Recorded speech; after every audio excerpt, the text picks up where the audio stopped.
The Butcher of Prague was the most dangerous man in the Third Reich.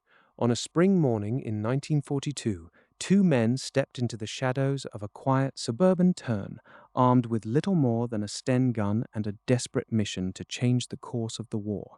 Reinhard Heydrich was the architect of the Holocaust. As the head of the Reich Security Main Office, he chaired the Wannsee Conference, where he finalized the final solution. Hitler trusted him more than almost anyone else. By 1941, Heydrich was named acting Reich protector of Bohemia and Moravia. He arrived in Prague with a velvet glove over an iron fist. He offered perks to loyal workers, but he executed those who resisted. He was systematically erasing the Czech identity. The Czech government in exile, led by Edvard Beneš in London, knew they had to strike back. They needed to prove to the world and to the Allies that the Czech people were not complicit in their own occupation.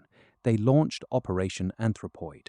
The mission was suicidal. Two agents were selected from the Czechoslovak army in exile, Jozef Gabčík, a Slovak, and Jan Kubiš, a Czech.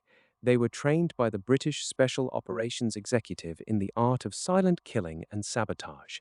On December 29, 1941, they parachuted into the dark, frozen landscape of the Protectorate.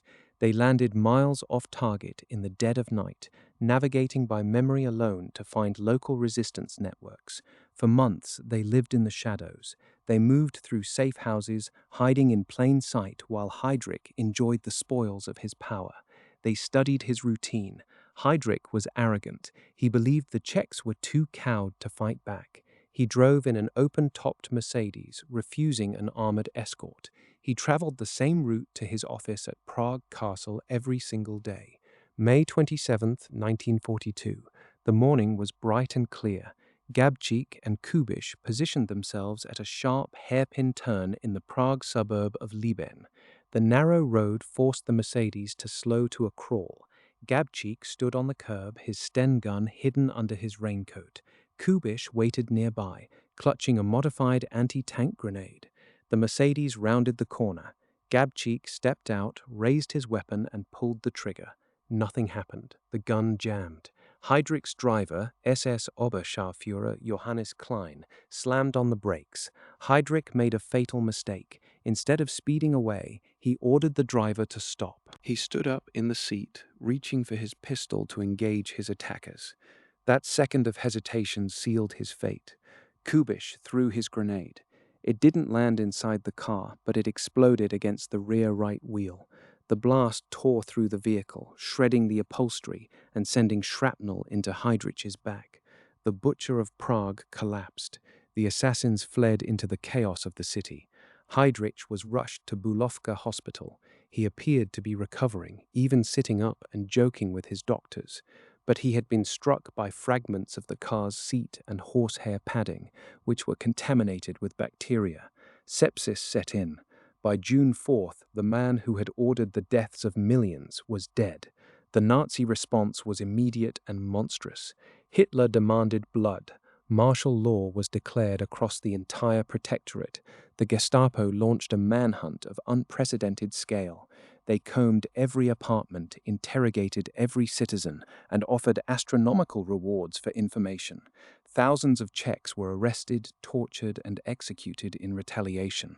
The most horrific act of vengeance fell upon the village of Lidice. Nazis claimed the village harbored the assassins. They arrived on June 10th. Every man in the village over the age of 15 was shot. The women were sent to Ravensbrück concentration camp. The children were deported to Chełmno, where they were gassed. The entire village was leveled, buildings burned, ruins dynamited, the very geography of the town erased from the map. The assassins eventually sought refuge in the crypt of the St. Cyril and Methodius Cathedral in Prague. For weeks they hid in the damp darkness beneath the stone floors.